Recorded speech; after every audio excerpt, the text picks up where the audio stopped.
నమస్తే, welcome to Andhraprabha. నేను శిశిర. ఇప్పుడు ఏపీలో ఒక అద్భుతం జరగబోతుంది. ఏపీ టూరిజం ఒక అద్భుతంగా మారబోతోంది.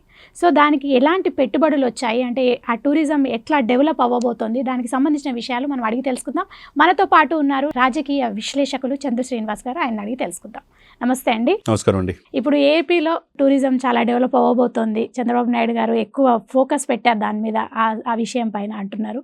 సో అమరాపాలి ఆవిడ్ని కూడా CEO MD చేశారు ఇప్పుడు టూరిజంకి సంబంధించి. సో ఆ డెవలప్ ఎట్లా అవుతుంది, పెట్టుబడులు ఏమైనా వచ్చాయంటారా? డెఫినెట్గా అండి. ఇప్పుడు మీరు చెప్పిన పాయింట్ ఆఫ్ వ్యూ మన పక్కనున్న గోవా కావచ్చు, లక్షద్వీప్ కావచ్చు, మిగతా కేరళ కావచ్చు, ఇవన్నీ కూడా డెవలప్ అవడానికి కారణం ఏంటంటే టూరిజం. అది అందరికీ తెలిసిన అంశం.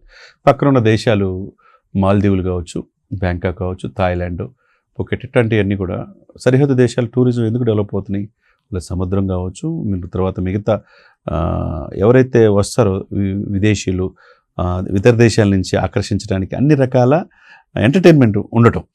కాబట్టి దేశంలో కూడా, మన దేశంలో కూడా చాలా ఉన్నాయి. ముఖ్యంగా ఆంధ్రప్రదేశ్లో మీరు అన్నట్టు గుజరాత్ తర్వాత అంత తీర ప్రాంతం ఉంది. ఏపీకి 974 కిలోమీటర్ల తీర ప్రాంతం ఉంది. చూసారా? తీర ప్రాంతం ఉంటే అంటే సముద్ర తీర ప్రాంతం. అక్కడ విశాఖపట్నం నుంచి చూసుకుంటే పక్కన చిరాల ఓడరు, బాపట్ల, సూర్యలంక, అక్కడ నెల్లూరు వచ్చేతలకి కృష్ణపట్నం, అక్కడ వరకు ఉంది. అంటే తీర ప్రాంతం ఎక్కడైతే సముద్రం ఉంటే ఎగుమతులు దిగుమతులు షిప్పులు ఇతర దేశాల నుంచి ఇక్కడికి రావటం మనం చూసే. తెలంగాణలో కూడా ఎక్కువ ఆంధ్రప్రదేశ్లో కృష్ణపట్నం నుంచి వచ్చే ఇక్కడికి వస్తుంటాయి ఇతర దేశాల నుంచి. అంటే మనకి ఎయిర్ లిఫ్ట్ అంటారు, విమానాలు పైనుంచి. తర్వాత సముద్ర మార్గం దగ్గర నుంచి వచ్చే షిప్పుల్లో వచ్చే ఈ చైనా నుంచి కావాలి ఏమైనా వస్తువులు తేవాలంటే షిప్మెంట్లోనే వస్తుంటాయి. తీర ప్రాంతం అక్కడ ఉంది.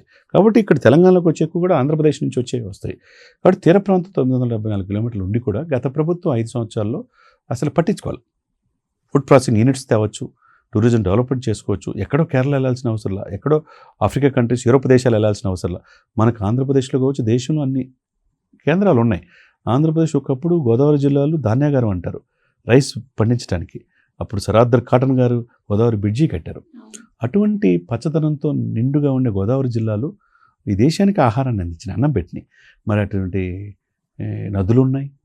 తర్వాత ఈ నదులతో పాటు పర్యాటక కేంద్రాలు ఉన్నాయి, కొబ్బరి తోటలు ఉన్నాయి, బౌద్ధ మతం ఆనవాళ్ళు ఉన్నాయి, జైన మతం కూడా ఉన్నాయి. ఎందుకంటే ఎన్ని ఏంటంటే ఒక అరక్క తీసుకుంటే షూటింగ్ స్పాట్స్, ఆ అరకు నుంచి విశాఖపట్నం చూసుకుంటే నేవీ, ఆర్మీ, ఇవన్నీ కూడా ఎయిర్ బేస్ అంతా కూడా అక్కడ విశాఖపట్నం నావికా విన్యాసాలు జరుగుతుంది. మీరు గమనించారంటే ఇక మారేడుమిల్లి, ఇప్పుడు చారిత్రక సినిమాలు ఎక్కడో పుష్పాలు 1, 2 పెద్ద పెద్ద సినిమాలన్నీ కూడా మారేడుమిల్లి కట్ చేస్తే గోదావరి ఒడ్డున తీసుకుంటారు. ఇటు చూస్తే తిరుపతి చారిత్రాత్మక టెంపుల్ టౌన్ ప్రాజెక్టు, ప్రపంచంలో వాటికన్ సిటీ తర్వాత ఎక్కువ ఆదాయం తిరుపతిలోనే వస్తుంది. అక్కడ తలకోన ఫారెస్ట్ రిజర్వ్ ఉంది, శేషాచలం కొండలు ఉన్నాయి. ఇటువంటి లొకేషన్స్ అద్భుతంగా ఆంధ్రప్రదేశ్లో ఉన్నాయి. మరి ఎందుకు ఉపయోగించుకోలేకపోతున్నాం? కాబట్టి సింగిల్ విండో సిస్టమ్ అనేది ఇప్పుడు ప్రభుత్వం తీసుకొచ్చింది. మీరు చెప్పినట్టు టూరిజం శాఖ కూడా జనసేన సంబంధించిన కందులు దుర్గేషే చూస్తున్నాడు. అంటే పవన్ కళ్యాణ్ గారి బాధ్యత మరింత డిప్యూటీ సీఎంగా ఉంటుంది. ఎందుకంటే అటవీ శాఖ మంత్రి కూడా ఆయనే. ఆంధ్రప్రదేశ్ ఇప్పుడు దిల్ రాజు, మిగతా సినిమా ఇండస్ట్రీ వాళ్ళు కూడా మీరు ఎట్లయితే హైదరాబాద్ షూటింగ్ చేసుకుంటారో ఏపీకి కూడా రండి అని చెప్పి ఆహ్వానించాడు. ఇక్కడ కూడా స్టూడియోలు పెట్టమని చెప్పి అన్నాడు. ఎందుకంటే ఆయన సినిమా నటుడి నుంచి రాజకీయానికి అమర్చాడు. కాబట్టి ఆయన ఎప్పుడు కూడా యాక్షను, చాలామంది కోకోకోలా, థమ్స్అప్కి, ఇతర శీతల పానీయాలకి, మిగతా వాటికి, మద్యానికి యాడ్స్ ఇస్తుంటారు. ఆయన ఎప్పుడు కూడా కమర్షియల్గా పవన్ కళ్యాణ్ గారు పోరు. అదే సంపాదించుకుంటూ 100 కోట్లు సంపాదించుకోవచ్చు. దేనికి కూడా యాడ్ ఇవ్వడు. నిన్న అరకు కాఫీ టీషర్ట్ వేసి ఇచ్చాడంటే దానివల్ల ఎంత పెరిగిందో తెలుసా అండి మీకు? అక్కడ ఆ తీర ప్రాంతం మన్యం నుంచి ఆ కాఫీ తోటలు అక్కడ ఉంటాయి. దానికి సేల్స్ ఎంత పెరిగిందో తెలుసా మీకు? చాలా పెరిగాయని చెప్పి. మరి దాన్ని ఏ విధంగా చూసుకోవాలా? ఆయన సెలబ్రిటీ, డిప్యూటీ సీఎం, ఈరోజు దేశ రాజకీయాలు శాసిస్తున్నాడు. ఆయన దానికి ఇచ్చాడు. తర్వాత టీ విత్ డిప్యూటీ సీఎం అని, దాని ద్వారా అనేక మంది వచ్చినప్పుడు, ఆయనతో కూర్చున్నప్పుడు వాళ్ళ ద్వారా ఫండ్స్ వస్తే వాటిని జూ పార్క్స్ అభివృద్ధి కోసం, వెంకటేశ్వర జూ పార్క్ ఉంది తిరుపతిలో, పులుల సంరక్షణ కేంద్రం ఉంది, అదేవిధంగా విశాఖపట్నంలో ఉంది. అట్లా చాలా ప్లేసుల్లో, ఇక్కడ హైదరాబాద్లో zoo park, Nehru zoological park, అట్లా ఏపీలో ఉన్న పలు జూలని అభివృద్ధి చేయడానికి అదొక స్కీమ్ తీసుకొస్తున్నారు.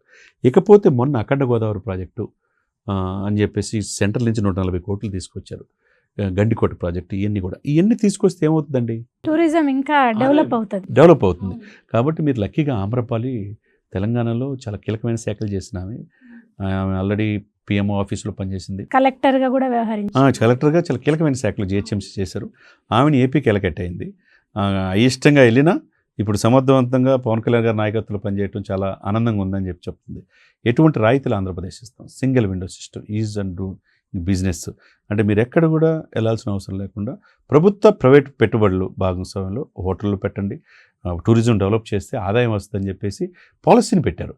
కాబట్టి రాబోయే 10 సంవత్సరాల వరకు ఏపీ ఏ విధంగా ప్రగతి పదంలో ఎలా పోతుందో చాలా చక్కగా పవర్ పాయింట్ ప్రజెంటేషన్ చూపించారు. అటు పవన్ కళ్యాణ్ గారు కావచ్చు, ఇటు చంద్రబాబు నాయుడు గారు కావచ్చు, టూరిజం డెవలప్ అవ్వడానికి అనేక చర్యలు తీసుకున్నారనేది అంటే మనం ఎన్ని సినిమాల్లో చూసుకున్నా ఏపీ లొకేషన్స్ అన్నీ ఉంటాయి, కోనసీమ కానీ అంటే అన్ని లొకేషన్స్ కనిపిస్తుంటాయి. సో టూరిజం డెవలప్ అయితే ఖచ్చితంగా మన సినిమా ఇండస్ట్రీకి కూడా ప్లస్ అవుతుంది. అవసరం కదండి. ఇప్పుడు పుష్ప 1800 కోట్లు ఏమో వచ్చింది అంటున్నారు. ఎక్కడ తీశారనుకున్నారు? మారేడుమిల్లిలో తీశారు, ఈస్ట్ గోదావరి, వెస్ట్ గోదావరి. అదే సమయంలో సంక్రాంతికి వస్తున్నాం సెన్సేషన్ హిట్ అయింది. అది ఎక్కడ తీశారు? గోదావరి జిల్లాలో తీశారు. చిరంజీవి గారి సినిమా కూడా అవుతుంది అన్న. చిరంజీవి గారి విశ్వంబర ఇట్లాంటి అన్ని కూడా లొకేషన్స్ ఏపీలో ఉంటాయండి. కానీ ఉపయోగించుకోవాలా, అక్కడున్న ప్లేసులు కూడా ఉపయోగించుకొని తీర ప్రాంతం ఉంటే, సముద్ర తీర ప్రాంతాన్ని ఉపయోగించుకుంటే చాలా బాగుంటుంది. తెలుగులో ఇప్పుడు ఆంధ్రప్రదేశ్ తెలంగాణ ఇద్దరు కూడా తెలుగు మాట్లాడుకునేవాళ్ళు కదా. ఎక్కడున్నా ఇరు రాష్ట్రాలు ఒకప్పుడు కలిసి ఉన్నదే. కాబట్టి విడిపోయినా కానీ ఏ రాష్ట్ర అభివృద్ధి కోసం ఆ రాష్ట్ర పాలసీ ప్రకారం ముందుకెళ్తుంది.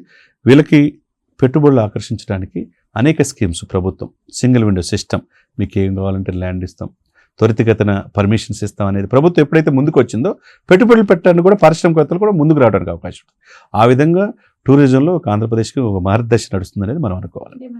త్వరలో ఒక ఆంధ్రప్రదేశ్ ఒక అద్భుతమైన ఏపీని చూడబోతున్నాం. డెఫినెట్గా చూస్తారు, డౌటే లేదండి. ఓకే అండి, థ్యాంక్ యూ అండి.